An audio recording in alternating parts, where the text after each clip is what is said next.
വാക്ക് പറയുകയല്ല, ജീവനുണ്ടെങ്കിൽ ഞാൻ അതിനുള്ളിൽ വരികയും ചെയ്യും. മാനിക്കും. ഞാൻ എടുത്തു വെച്ച വാക്യം മാറ്റിയിട്ട് എനിക്ക് പറയാനുള്ള വാക്യം 2 രാജാക്കന്മാരുടെ പുസ്തകം 2-ാം അധ്യായം. ഹല്ലേലൂയ. സാന്നിധ്യം ഭയങ്കരമായി കേട്ടോ. ദൈവത്തിന്റെ സാന്നിധ്യം സ്തോത്രം. ഞാനൊരു പ്രാസംഗികനൊന്നും അല്ല കേട്ടോ. എനിക്കറിയാവുന്ന രീതിയിൽ മാത്രം ഞാനിന്ന് വിശകലനം ചെയ്യാൻ ശ്രമിക്കാം. ആരെങ്കിലും ഒന്ന് വായിക്കണം. 2 രാജാക്കന്മാരുടെ പുസ്തകം 2-ാം അധ്യായം ആദ്യം മുതൽ തെളിക്കൈന്ന് വായിക്കണം. യഹോവ ഏലിയാവിനെ ചുഴലിക്കാറ്റിനാൽ സ്വർഗത്തിലേക്ക് എടുക്കുവാൻ സമയമായപ്പോൾ ഏലിയാവ് എലീശയോട് കൂടെ ഗിൽഗലാമിലേക്ക് യാത്രയായി. ഏലിയാവ് എലീശയോട്, നീ ഇവിടെ പാർക്കുക, യഹോവ എന്നെ ബഥേലിലേക്ക് അയച്ചിരിക്കുന്നുവെന്ന് പറഞ്ഞു. എലീശ അവനോട്, യഹോവ സത്യമായി, നിന്റെ ജീവൻ സത്യമായി, ഞാൻ നിന്നെ വിടുകയില്ല എന്ന് പറഞ്ഞു. അങ്ങനെ ഞാൻ നിന്നെ വിടുകയില്ല. ഒരു നിമിഷം പ്രാർത്ഥിക്കാം. പ്രത്യാശയമായ കർത്താവേ, നിന്റെ സന്നിധി ഞങ്ങൾ അടുത്തു വന്നിരിക്കുന്ന കർത്താവേ, നിന്റെ സാന്നിധ്യം ഇവിടെ ഉള്ളതിനായി സ്തോത്രം കർത്താവേ. പൂർണ്ണമായി ഞങ്ങൾ ഉൾക്കൊള്ളുവാൻ സഹായിക്കണമേ. കർത്താവേ, നിന്റെ സാന്നിധ്യത്താൽ ഞങ്ങൾ നിറയ്ക്കണമെന്ന് ഞങ്ങളെ മുറ്റുമായി സമർപ്പിക്കുന്നു. ഒന്നുമില്ല, ഏതുമില്ല, സാന്നിധ്യം മാത്രമാണ് ഞങ്ങളെ നിറയ്ക്കുന്നത്. ശക്തമായ സാന്നിധ്യത്താൽ ഞങ്ങളെ ഒരുക്കണമെന്ന് പ്രാർത്ഥിക്കുന്നു. ഞങ്ങളുടെ പാപങ്ങളെ മോചിക്കണമെന്ന് പ്രാർത്ഥിക്കുന്നു. സമർപ്പിക്കുന്ന ഈ വചനത്താൽ നീ ഞങ്ങളെ ബലപ്പെടുത്തുന്ന കർത്താവേ, നീ തന്ന വാക്യമാണല്ലോ. ഇത് വിശകലനം ചെയ്യാൻ എനിക്കറിയില്ല. നാവിനെ നീ ബലപ്പെടുത്തുന്ന ഒന്നുമില്ല പിതാവേ, ഞാൻ സമ്മതിക്കുന്നപ്പാ. നീ എന്നെ ബലപ്പെടുത്തണേ യേശുവിന്റെ നാമത്തിൽ തന്നെ. യഹോവ ഏലിയാവിനെ ചുഴലിക്കാറ്റിൽ നിന്ന് സ്വർഗത്തിലേക്ക് എടുത്തുകൊള്ളാൻ ഭാവിച്ചപ്പോൾ എലീശായോട് കൂടെ ഗിൽഗലാദിൽ നിന്ന് പുറപ്പെട്ടു. ദൈവമക്കളെ ഒന്ന് ആലോചിക്കാം. ഏലിയാവിനോട് കൂടെ നിൽക്കുന്ന ഒരു എലീശായെ പറ്റിയാണ് ഈ വാക്യത്തിൽ പറയുന്നത്. ഞാൻ ചുരുക്കമായി നിങ്ങളോട് ചോദിക്കുകയാണ്, നമ്മുടെ കർത്താവിനോട് കൂടെ നിൽപ്പാൻ നിങ്ങൾക്ക് എല്ലാവർക്കും ഒരുക്കമുണ്ടോ? നമ്മുടെ കർത്താവിനോട് കൂടെ സഞ്ചരിപ്പാൻ നിങ്ങൾക്ക് ഒരുക്കമുണ്ടോ? നമ്മുടെ കർത്താവിന്റെ കഷ്ടങ്ങളിൽ ഒരുമിച്ച് മുന്നോട്ട് പോകാൻ നിങ്ങൾക്ക് ആർക്കെങ്കിലും താല്പര്യമുണ്ടോ? വെറുതെ പറഞ്ഞാൽ പോരാ. അവന്റെ കയ്യിൽ അടിച്ച ആണിയുടെ വേദന നിങ്ങൾ ഓർത്തുകൊണ്ട് പറയണം. അവന്റെ മാറാപ്പിന്റെ വേദന ഓർത്തുകൊണ്ട് പറയണം. അവന്റെ തലയിൽ വെച്ച മുൾക്കിരീടത്തിന്റെ വേദന ഓർത്തുകൊണ്ട് മാത്രമേ പറയാവൂ. ഈ ഇപ്പോൾ പറഞ്ഞ് പുറത്തിറങ്ങി പോകുമ്പോൾ വേറൊരു സുഖമല്ല മക്കളെ. ദൈവം അനുഭവിച്ച ആ വേദന നിങ്ങൾ ഓർത്തുകൊണ്ട് മാത്രമേ നിങ്ങളുടെ ദൈവത്തിൽ നിങ്ങൾ സമർപ്പിക്കാവൂ. വെറും കർത്താവേ, അവനോട് കൂടി ഇറങ്ങിപ്പോയാൽ, അവനോട് കൂടി ഇറങ്ങി നിന്റെ മഹത്വത്തിനായി ഞാൻ ഇറങ്ങുന്നു എന്ന് പറഞ്ഞ് പുറത്തേക്ക് ഇറങ്ങിയാൽ നിന്നെ കാത്തിരിക്കുന്നത് പട്ടുമെത്തയല്ല, നിന്നെ കാത്തിരിക്കുന്നത് പണമല്ല, നിന്നെ കാത്തിരിക്കുന്നത് വലിയൊരു വീടല്ല, കഷ്ടതയും നഷ്ടവും മാത്രമാണ്. അത് ഏൽക്കാൻ തയ്യാറുണ്ടെങ്കിൽ മാത്രം അവരോട് സഞ്ചരിക്കാവൂ. നിങ്ങളോട് ഞാൻ പറയുകയാണ്, അത് മാത്രമേ ഈ വാക്യത്തിൽ ഞാൻ ഉദ്ദേശിക്കുന്നുള്ളൂ. വായിക്കാം, താഴോട്ട് വായിക്കാം. എലീശായോട്, നീ ഇവിടെ താമസിച്ചു കൊള്ളുക എന്ന് പറഞ്ഞു. യഹോവ എന്നെ ബഥേലിലേക്ക് അയച്ചിരിക്കുന്നു എന്ന് പറഞ്ഞു.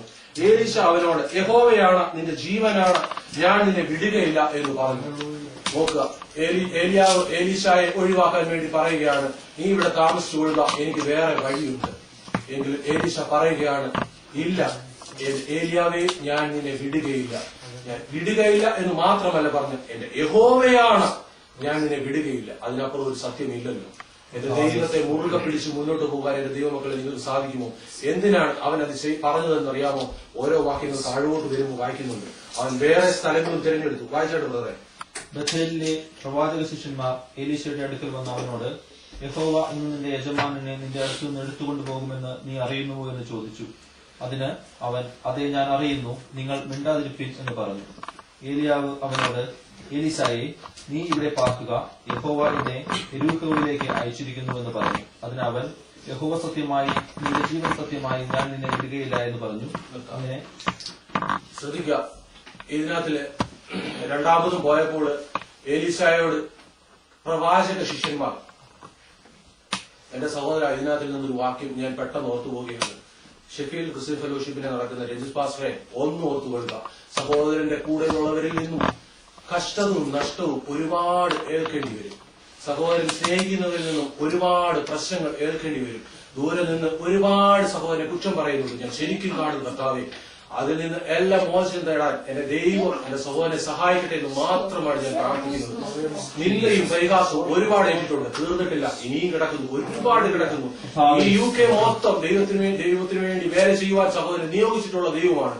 ആ ദൈവത്തിന് വേണ്ടി മുന്നോട്ട് തന്നെ പോകണം. അതിനുവേണ്ടി ഞാൻ പ്രാർത്ഥിക്കുകയും ചെയ്തു. സഹോദരനെ ബലപ്പെടുത്തട്ടെ എന്ന് പ്രാർത്ഥിക്കുന്നു. ബാക്കി വായിച്ചാൽ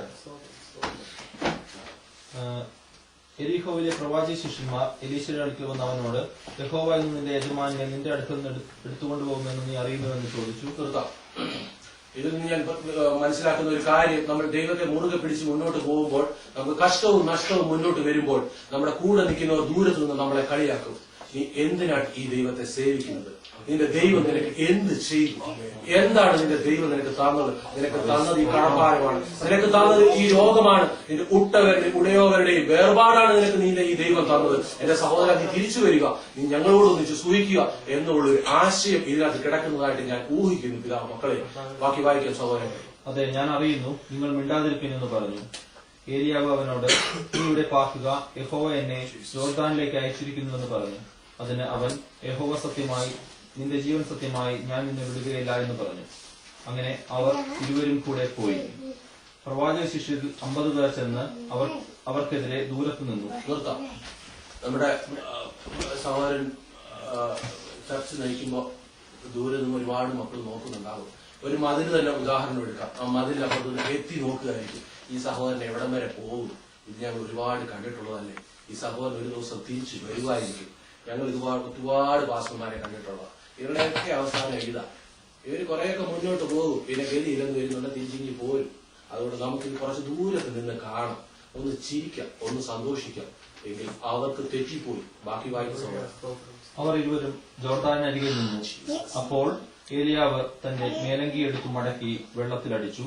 വെള്ളം ഇരുവശത്തേക്കും മാറി. അങ്ങനെ അവർ ഇരുവരും ഉണങ്ങിയ നിലത്ത് കൂടി അക്കരയ്ക്ക് കടന്നു. അവർ അക്കരെ കടന്ന ശേഷം ഏലിയാവ് എലീശയോട്, ഞാൻ നിന്നിൽ നിന്ന് എടുക്കപ്പെടുന്നതിന് മുമ്പ് ഞാൻ നിനക്ക് എന്തു ചെയ്തു തരണമെന്ന് പറയുക എന്ന് പറഞ്ഞു. അതിന് എലീശ, നിന്റെ ആത്മാവിന്റെ ഇരട്ടി പങ്ക് എന്റെ മേൽ വരുമാറാകട്ടെ എന്ന് പറഞ്ഞു. സ്തോത്രം. കർത്താവിനോട് നമ്മൾ ചോദിക്കുകയാണ്, കർത്താവെ, ഞാൻ നിന്റെ കൂടെ നടന്നു, എനിക്ക് എന്താണ് ആവശ്യമെന്ന് കർത്താവ് നമ്മളോട് ചോദിക്കുമ്പോൾ കർത്താവിനോട് നമുക്ക് പറയാം, അപ്പാ, നിന്റെ പരിശുദ്ധാത്മാവിന്റെ ശക്തി ഞങ്ങളിലേക്കൊന്ന് പകരണമേ, ആ ശക്തിയാൽ ഞങ്ങളെ ഒന്ന് നിറയ്ക്കണമേ, ഞങ്ങൾക്ക് മറ്റുള്ളവരോട് നിന്നെപ്പറ്റി ഒന്ന് സംസാരിപ്പാൻ നിന്റെ ആ ശക്തമായ ഇടപെടൽ ഞങ്ങൾക്കൊന്ന് തരണമേ എന്ന് ദൈവമക്കളെ നമുക്ക് ഒരുമിച്ച് ദൈവത്തോടൊന്ന് പ്രാർത്ഥിക്കാം. ആ അത്ഭുത ശക്തിയാൽ ദൈവം നമ്മളെ നടത്താൻ മതിയായവനാണ്. ഞാൻ അനുഭവസ്ഥനാണ് മക്കളെ. എന്റെ ഒരു അനുഭവം പറയുവാണെങ്കിൽ, ഞാൻ എന്റെ പെങ്ങളും കൂടി 5 വയസ്സ് പ്രായമുള്ളപ്പോഴാണ് ഞങ്ങൾ ഒരു ഇലക്ട്രിക് പോസ്റ്റിന്റെ കീഴിൽ കളിച്ചുകൊണ്ടിരിക്കുകയായിരുന്നു. ആ പോസ്റ്റിൽ നിന്നൊരു വയർ താഴോട്ട് കിടപ്പുണ്ട്. ഞങ്ങൾ അറിഞ്ഞില്ല. എനിക്ക് 5 വയസ്സ്, എന്റെ പെങ്ങൾക്ക് 2 വയസ്സ്. അന്ന് നാട്ടിൽ എന്തോ ഒരു ഇത് കിടക്കാൻ അതിന്റെ ഇടയിൽ കൂടെ പോയതാണ്. ആ വയറിൽ ഞങ്ങൾ പിടിച്ചത് ഓർമ്മയുണ്ട്, ഞങ്ങൾ 2 പേരും കൂടെ. പക്ഷെ മിനിറ്റുകൾ കഴിഞ്ഞോ മണിക്കൂറുകൾ കഴിഞ്ഞോ എന്ന് ഞങ്ങൾക്ക് അറിയില്ല. വീട്ടിൽ വിറക് വെട്ടിക്കൊണ്ടിരുന്ന ഒരു ഹിന്ദു ഒരു മനുഷ്യനുണ്ടായിരുന്നു. അദ്ദേഹം ഞങ്ങളെ കാണാനിട്ട് അവിടെ എല്ലാം തിരക്കി കഴിഞ്ഞപ്പോൾ ഞങ്ങൾ 2 പേരും കൂടെ വളരെ സ്നേഹത്തോടെ കെട്ടിപ്പിടിച്ചുകൊണ്ട് ഒരു പോസ്റ്റിന്റെ കീഴിൽ ഇരിക്കുന്നു. ആ സഹോദരൻ വന്ന് വളരെ ദേഷ്യത്തിൽ ഞങ്ങളെ പിടിച്ചു മാറ്റിയതും പുള്ളി തെറിച്ചൊരിടത്തേക്ക് പോയി. അപ്പോഴാണ് കാര്യം മനസ്സിലാകുന്നത്, എത്രയോ നേരം കൊണ്ട് ഞങ്ങൾ ആ പോസ്റ്റിൽ തൂങ്ങിയിരിക്കുകയാണ്, എത്രയോ നേരം കൊണ്ട് ശക്തമായ വൈദ്യുത പ്രവാഹത്താൽ മരണിച്ചിരിക്കുകയാണ്. ഓർക്കുക, 5 മിനിറ്റ് കൂടുതൽ ഒരു മനുഷ്യൻ ഒരു കരണ്ടിൽ പിടിച്ചു കഴിഞ്ഞാൽ ഉറപ്പായിട്ടും മരണം നിശ്ചയമാണ്. എങ്കിലും എത്ര നേരം പിടിച്ചിരുന്നു ഞങ്ങൾക്കറിയില്ല. ഹോസ്പിറ്റലിൽ കൊണ്ടുപോയപ്പോൾ ഡോക്ടേഴ്സ് അന്തിച്ചുപോയി. ഇവർ 2 പേരും ഇത്രയും നേരം എങ്ങനെ അവിടെ ഇരുന്നു? മരക്കഷ്ണം പോലെ ഇരിക്കുകയാണ് 2 പേരും. ശക്തമായി എന്റെ ഫാദറും മദറും ഞങ്ങൾക്ക് വേണ്ടി പ്രാർത്ഥിച്ചു.